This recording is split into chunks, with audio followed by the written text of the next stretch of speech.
Assalamualaikum warahmatullahi wabarakatuh. Selamat siang, selamat berjumpa kembali dengan Ferry Novianto Channel.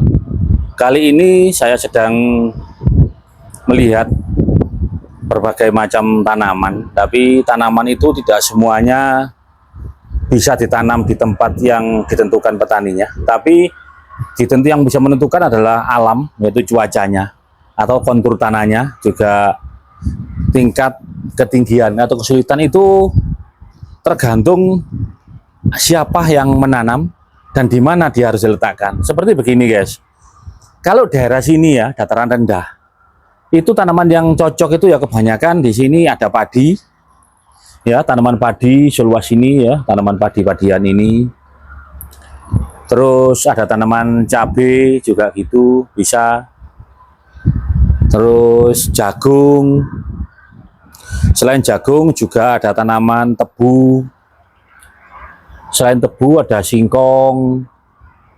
Gitu ya, dataran rendah. Beda lagi dengan dataran tinggi seperti daerah Batu ya.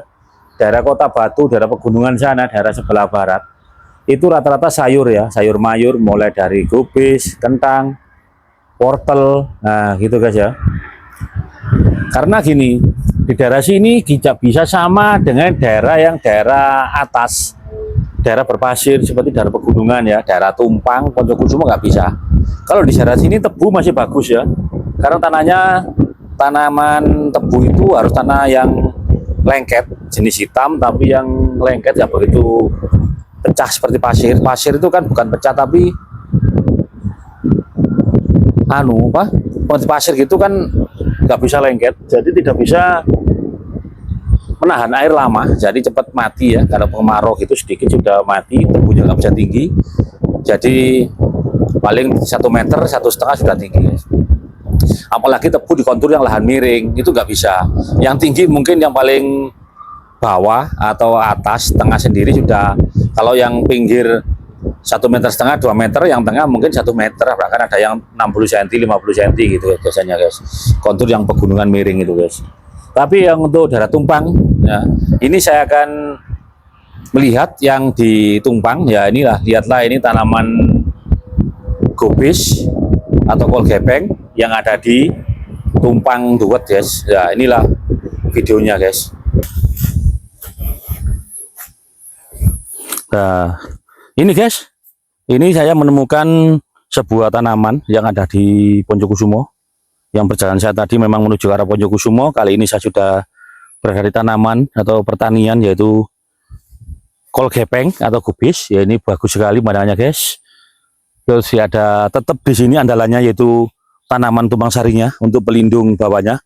Masih tetap ada buncis karena di sini mayoritas tanaman pelindung adalah buncis. Untuk pelindung tanaman yang kuat menghasilkan di musim kemarau hanyalah buncis guys. Nah, ini kol-kolnya ini guys. Nah, itu silakan disaksikan yang pemandangan di sana.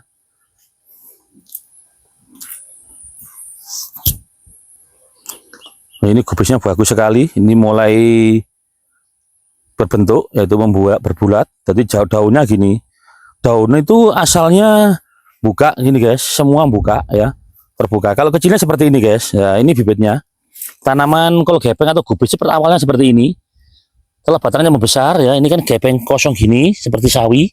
Besar akhirnya seperti ini ya, membuat bentuk. Terus di dalamnya nanti bisa keluar, ini sudah mulai bulat ya, sudah mulai bulat seperti ini ya. Ini mulai keluar kolnya ya, itu mulai buahnya ya, nanti bisa bulat ya guys ya.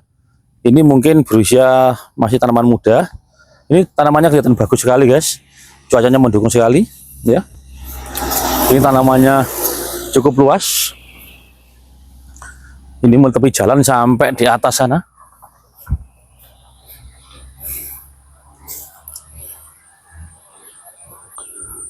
Cuaca pada hari ini, matahari sangat bersahabat, yaitu tidak terlalu panas, tidak terlalu mendung. Ya, ini membuat pemandangan yang ada di ladang ini atau perkebunan gubis atau kol gepeng ini sangat indah guys. Nah, ini guys. Ya, ini. Wah, ini Mas Ferry-nya lagi ambil gambar guys. Nah, ini guys. Ya, itu yang diambil gambarnya apa saja guys. Tanaman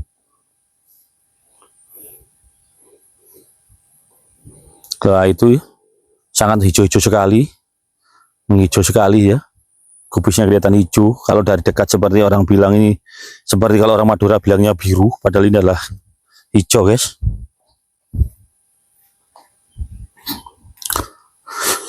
Ya, ini sangat indah dan buncisnya juga mulai menjalar kemana-mana atau merambat ini pada lanjarannya. Yang ini mungkin di tempat lain lebih banyak, masih banyak yang bagus lagi guys. Nanti akan saya tunjukkan pada pemirsa semua atau para penonton yang ada di rumah bahwa pertanian di daerah Poncokusumo ternyata sangat baik karena dataran tinggi pegunungan. Di sini juga tanaman ya, selain tanaman yang saya sebutkan tadi, di sini juga bermacam-macam ya pertanian sebetulnya. Di sini selain tomat, semangka itu masih bisa bagus di sini. Tergantung cuaca hujan apa tidaknya. Terlalu banyak curah hujan, semangka juga jelek.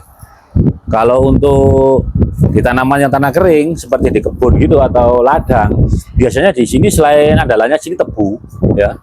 Selain tebu guys, di sini juga ada tanaman pepaya ya, kebanyakan pepaya. Pepaya ini kan masih agak panjang ya, 3 tahun gitu masih kuat, 3 tahun 4 tahun. Pepaya yang paling kuat ini jenis Thailand, tapi yang sekarang lagi harganya bagus, harganya tinggi itu jenis California guys. Kalau pepaya California itu memang harganya lumayan bagus dibandingkan pepaya yang lain ya. Sekarang lagi tren pepaya California, karena California ini bisa bertahan sampai beberapa hari gitu masih kelihatan kenyal guys, dan rasanya manis sekali, kenyal, terus buahnya lebih tebal. Beda dengan Thailand ya. Kalau kata Thailand, jenis Thailand itu warnanya memang merah ya, merah betul, merah merana gitu, mencolok tapi agak tipis guys. Kalau manisnya itu tergantung selera ya, ada yang lebih manis California, tapi selera masing-masing. Makanya di sini yang lagi unggulan sekarang kata pepaya California guys ya. Beda dengan yang di daerah pegunungan ya, di daerah pergunungan tinggi yang tempatnya dingin ya. Kalau dingin itu tetap andalannya seperti di sini ini, seperti di sini nggak bisa seperti yang tempat unggulan. Unggulan sini tetap padi gitu aja.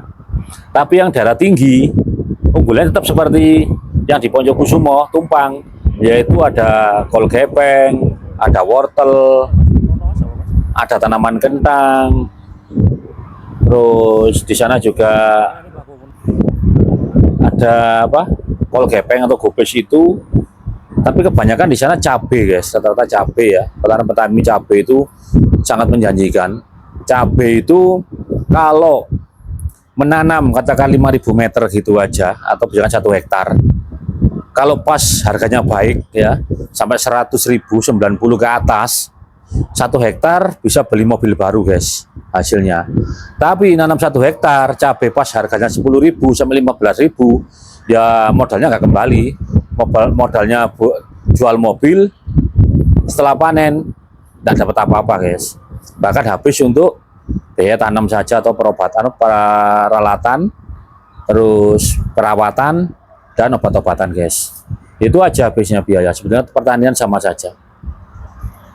Beda dengan yang di tebu. Kalau tebu itu hasilnya standar, yaitu segitu-gitu aja, nggak seperti cabai.